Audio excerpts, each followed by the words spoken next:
I think they're finally used to it in our place.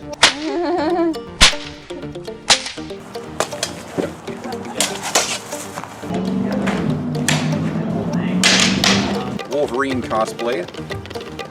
I'm Batman.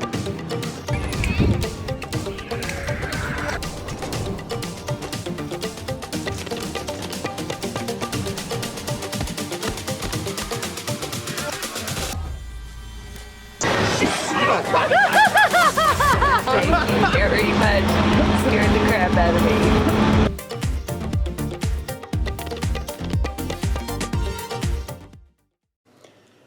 Hey guys, and welcome back to my YouTube channel. Today we're going to be doing a sword review of a custom-made HEMA katana that I had made by two different people. The blade is a katana blade from Castille Armory, and the handle is a Duncan MacLeod Highlander dragon head handle made by Mark Bittner from Texas Steel Props and Replicas.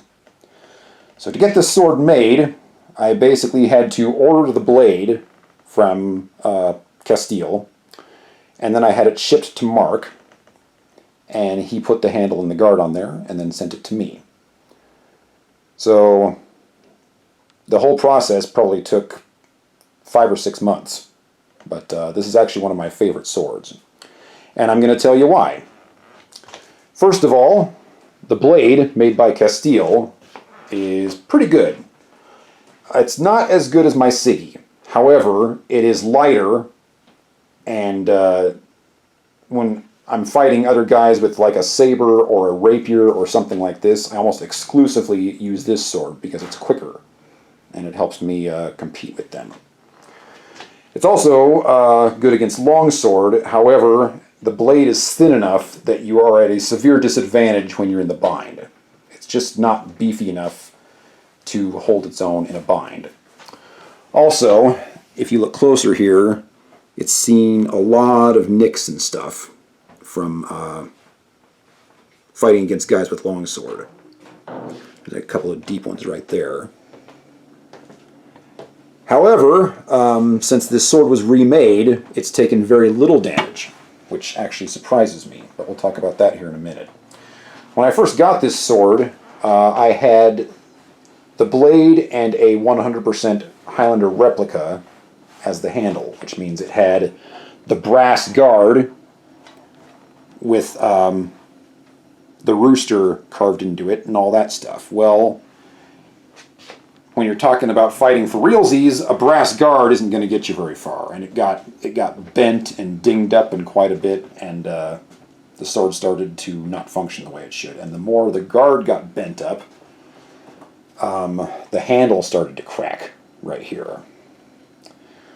So Texas Steel Props and Replicas posted something on their Facebook page about how their swords were darn near indestructible. And I said, well, I've bought one, and I actually fight for realsies with it, and it's not holding up so well.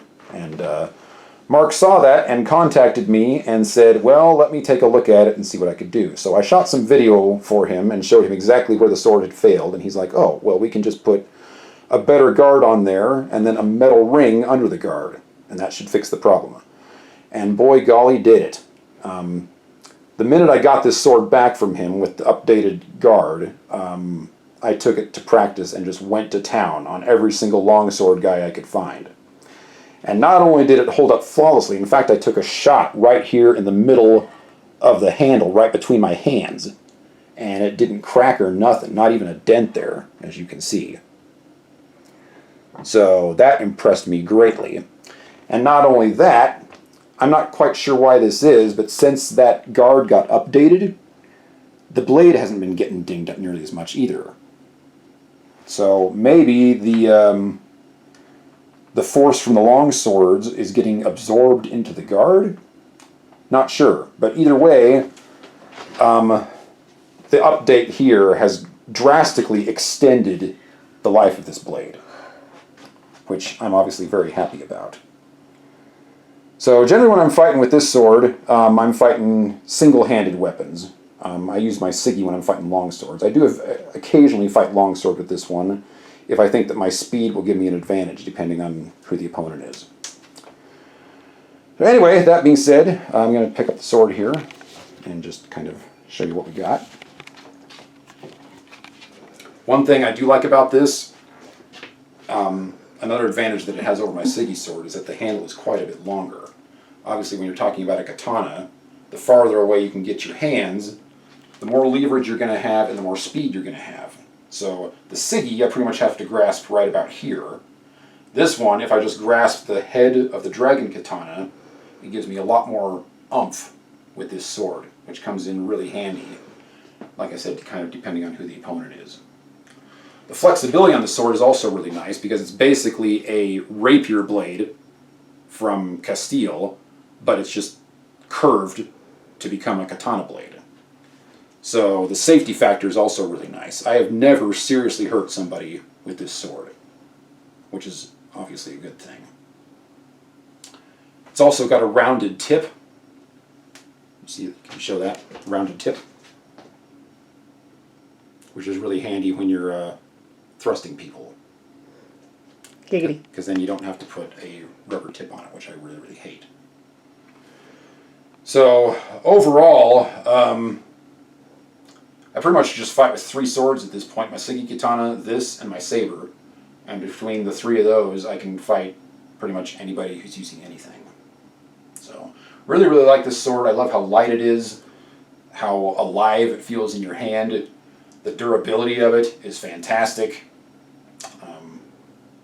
I've really got nothing bad to say about it.